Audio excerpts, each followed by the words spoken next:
Okay, I had an issue to where my steering wheel was, well, my car was beeping because I had replaced the ignition lock cylinder.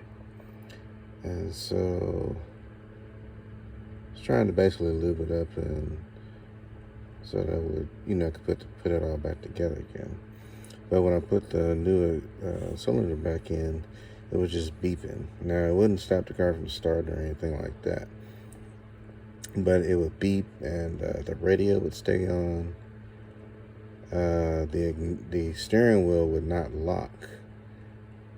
Okay. But it would also have a little bit of power going to the display or to the basically up to our cluster, but it wasn't. The key wasn't on, and it wouldn't be in the. You could take it out of the ignition, and you would still see at least the mileage or a warning sign on here. But two of my displays went out too, so I think it might be a two-part issue. But it wasn't. The steering wheel wasn't locking. And so what I just did is I just took the cylinder back out again, and I noticed that it was dirty, and so I turned the steering wheel, and it actually locked.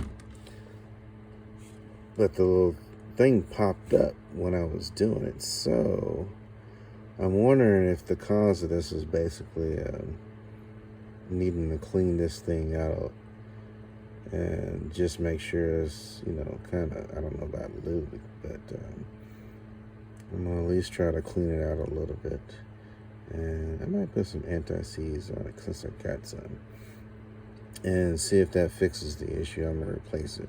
What I was going to do is I was going to put the old ignition lock cylinder back in there and see if it would solve my issue. But after taking it out and then being able to actually lock the steering wheel, I'm thinking I might have figured out what the problem was. So just wanted to record this and let you guys know just in case you run into it. But if you ever have a problem where your ignition lock cylinder, the inside of it over here is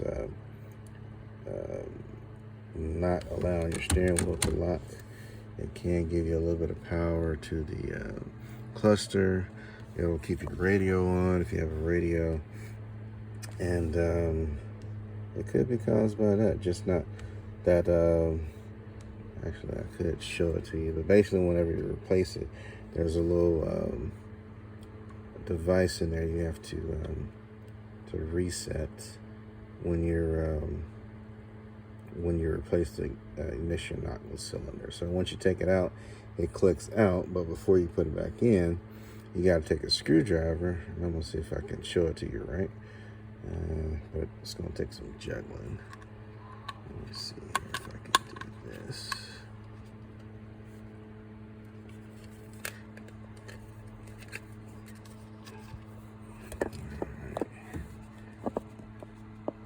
This is going to suck, but just let you know.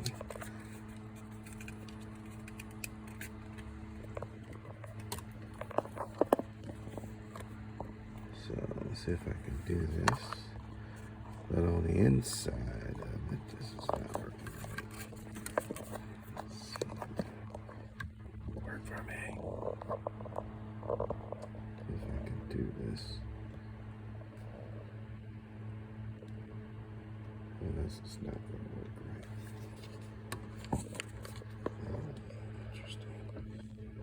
Alright, cool. That might work. Alright, so whenever you replace this thing, you have to clip this device right here back down. And, this is not strong enough to do it, but you got to clip that back down before you put the ignition lock cylinder back in. At least remember this right. But it looks like it's a little dirty, and it was sticking into the unlocked position, so that was causing I guess a minor security issue with the ignition lock. Don't quote me on that, but that's what I'm thinking. But it would beep. It would beep, and it really kept the ignition on. well, not the ignition, I take it back. It took your, like, it was like partially in the accessories position. So your radio would stay on and stuff like that. So what I'm going to do is I'm going to try to clean it out and then see what happens after that. All right.